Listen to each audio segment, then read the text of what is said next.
How are you, everyone? How are you doing? Grab them if you got them. You already know about this. That's my son. That is my canine son, Axel. He's being a little pissy ass today. He has three sisters. Two are feline, one's canine. Nope, I guess she's sleeping back there now. And he feels like he's being outrun. So he came up here to have a little bit of quiet time, and every time they come near him, he's like, having a fit. So we had a discussion before I started this video. I am doing this video because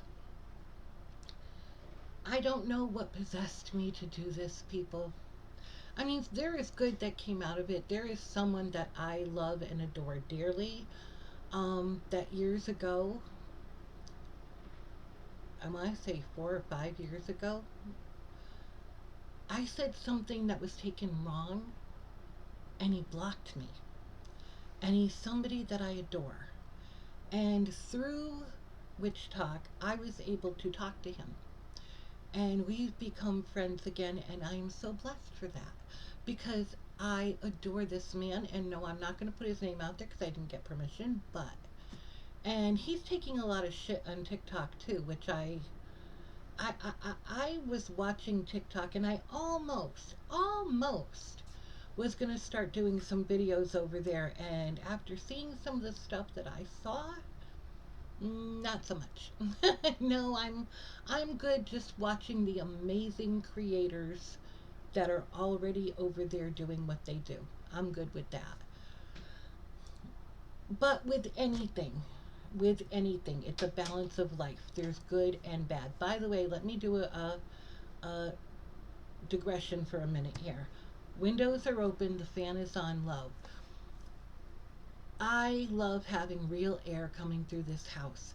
It is Gaia's cleansing. It truly is Gaia's cleansing to me. You open the windows, you let the air come through. If you are ever having a really shitty day, go outside. I don't care what the temperature is. Go outside. Let that air engulf you. That is one of the most magical cleansings you can ever get is right from nature, right from Gaia herself. If you're able, take your bare feet, put them in the ground. Put them in the ground. You know, put your back towards a tree. Put your lean on the tree. These are things that you can do that cost nothing, that are magical and powerful and just so cleansing and grounding, and it puts you in such a beautiful place. Hey, excuse me. No, I know you're talking to the people outside, but they don't really care.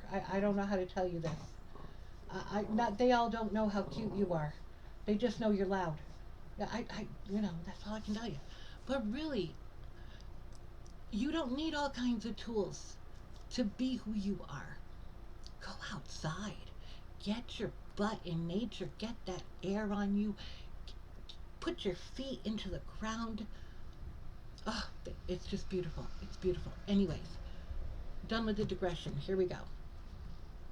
I went into TikTok. Again, beautiful creators over there. But there are some, like any, who are computer wizards, to be nice about the word. These are people that I don't even think read a Scott Cunningham or Raymond Buckland book. And yet they're saying that they are problematic authors. I don't even know what that means. I am going to be 58 in May, and I don't understand this problematic author bullshit. I don't get it. Don't understand it. I don't know what it is.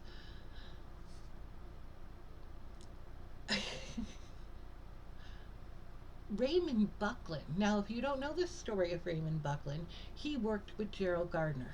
Him and Gerald Gardner worked the craft together in England. And then Raymond Buckland came here to the States to give us the craft. Now, that was back in the 50s, I want to say. I have his book here. Give me one moment. I'll tell you when this was published, if I can read it. And he just passed away 2 years ago. I can't read the year, but I believe it was in the 50s or the early 60s. He came here to give us the gift of Gerald Gardner's teachings. Now, whether you like Wicca, whether whether you don't like Gerald Gardner, whether you don't like Wicca, that's not even an issue at this point. It is the fact that these authors came here. These authors wrote these books in a time when computers weren't even thought of. They weren't even thought of. You couldn't go on YouTube and TikTok and Instagram and what are the other ones? Twitter and all these other. You couldn't go on here and share your craft because it didn't exist. So, Scott Cunningham, Raymond Buckland, Silver Ravenwolf, these people, and whether you like them or not doesn't matter, they wrote these books, and sometimes in fear of their own losing their own things. Because back in the 50s and early 60s, you could be jailed for being a witch, you could lose your home, you could lose your children, you could lose your job. These are real things that they endured back then, and yet they still wrote their books. They still wrote their books so that we could learn about the craft. Because again, this didn't exist. And yet I'm watching these young witches. And I am not downing young witches at all. Please don't think I am. You are our future and you are amazing. But there are some that are taking it too far. And they are saying that people like Raymond Buckland and Scott Cunningham are problematic witches. And I'm like, what the hell does that even mean? The Complete Book of Witchcraft. I mean, he paved the way. He paved the way for us to share and us to practice our craft without fear of the fear that he had to endure. I love this one. The Book of Spirit Communications. I mean, there are so many. What have we got here? There's just so many. Encyclopedia of Witchcraft. Now, this is what I learned on. This is where I learned my craft. All these books. Solitary Witch by Silver Ravenwolf. I told you I used this book. I used this book as my book of shadows. I didn't have any money for fancy little books of shadows and things like that way back when. In the 80s and 90s. I used this book and it has everything you could possibly want to learn about witchcraft. Now, if anyone that wants to say, oh, that's basic, huh? What? Because we learned, us seasoned witches, we learned from here. This is where we learned. And if you weren't in a coven, which I mean, if you were lucky enough to be in a coven back then you all learned together. But there was a lot of us. I come from a place in Massachusetts that was very small. And there were no covens. And if there were, I wasn't aware of them. And you had to learn on your own. And if you had to learn on your own, this is how you did it. Scott Cunningham's Book of Shadows. I have so many books. Wicca, for the Solitary Practitioner. Is this one by? Yeah, this one's by Scott Cunningham too. Signs and Symbols and Omens. Raymond Buckland. Wicca for one, Raymond Buckland. And then there are the more newer witches, I guess you could say, though he's been a witch, he's been an author for a very long time. Wicca, A Year and a Day, and his second book by Timothy Roderick, who happens to be a friend of mine that I adore more than you could ever know. And he's not the one I was talking about by any means. But and he's such a renowned author. This man right here.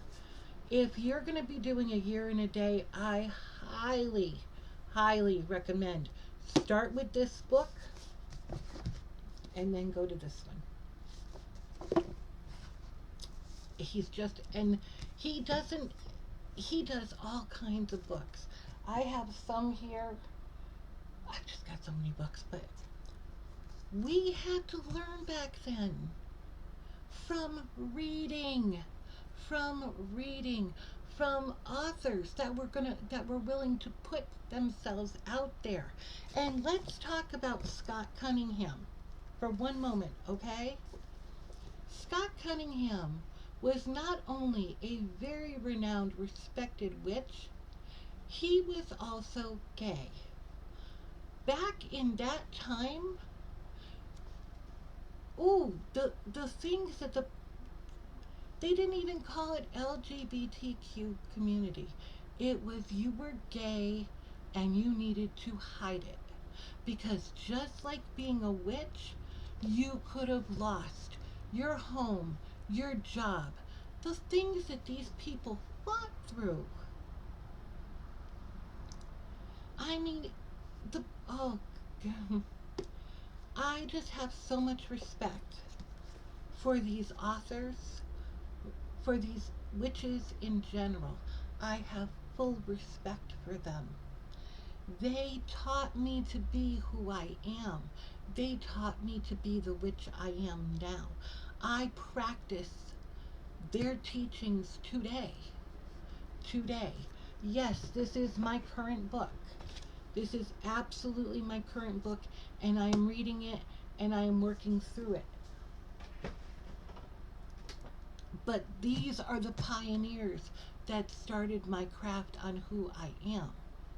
Because again, back in the 70s and 80s and 90s, you couldn't, the early 90s, you couldn't come on this and have YouTube, TikTok, all these things to talk this nonsense. And on top of that, I'm watching witches knocking down other witches on TikTok, and my mouth drops to the floor. What is going on here? We are all supposed to be united. We're all supposed to be one. Our paths don't have to be the same, and they will never be the same. Even if you're practicing the same path as someone else, it's still not going to be the same. You're still going to tweak it to be something that works for you. But at the same time, we all should be united because people like this worked so hard to give us the freedom to be able to say, I am a witch. This is what I do. This is who I am. This is my practice. This is my religion. This is my life. And you don't have to like it, and it might not work for you. My magic is very simple. I ain't even going to play about it. It is very simple, but it's very powerful because, once again, it's not about the tools you have. It's not about the fancy athames and the wands and how many crystals you own and, the best book of shadows and all this other nonsense. It's always been in you. You are the magic. It's always been in you. You can have whatever you want, but if you don't put your intentions and your power into it, it's just an object. It's just an object. So that's what I wanted to say, and I hope it came out the way I wanted it to, because I was fuming the other day. I was like, what is wrong with these people? Problematic? What? I don't know. Yeah, I don't know. I am so sorry about the Reiki box. Friday and today I have slipped. My energy has been below zero. I had to take another anti fatigue pill today because it has just been, it's absolutely beautiful today, but we spent like 3, 4 days of it just being, like I said, I love the rain. The rain is very cleansing, but it was dreary. And it just felt like there was a cloud. I had no energy. So I'm so sorry. I promise Friday I will start it back up again. But honestly, for anyone that thinks that Scott Cunningham, Silver Raven Wolf, all these people are just, Raymond Buckland are all simple witches, go back and read their books again. Go back and read their books with the understanding of what it took for them to write them and what they were risking by writing them. And they did that for all of us. They did that so that we could be the next generation and we could open up. And the new witches coming in to their path now, we should be their guides just like these people were our guides. We should teach them that, hey, these people paved the way for you to be able to say that you're a witch, for you to be able to practice in the open, for you to be able to wear your pentacles and wear your jewelry and wear the name witch proudly. These people started it. They paved that way. And they did it in a time when it was dangerous for them too. They were taking a risk because they could have been jailed. They could have lost their homes, their children, whatever. And yet they stood up and said, no, this is not right. All right, I love every single one of you. I hope you're having a beautiful Monday. I'm slowly starting to get back to me. I know I told you I have an operation coming, and the top, that little nub you have in your mouth, in the roof of your mouth, they have to realign it. They have to do an operation to cut it and fix it and whatever, because my dentures are actually cutting into my gums, so they're going to do that on the 27th. So it has been crazy. I love all of you. You have a beautiful, beautiful week.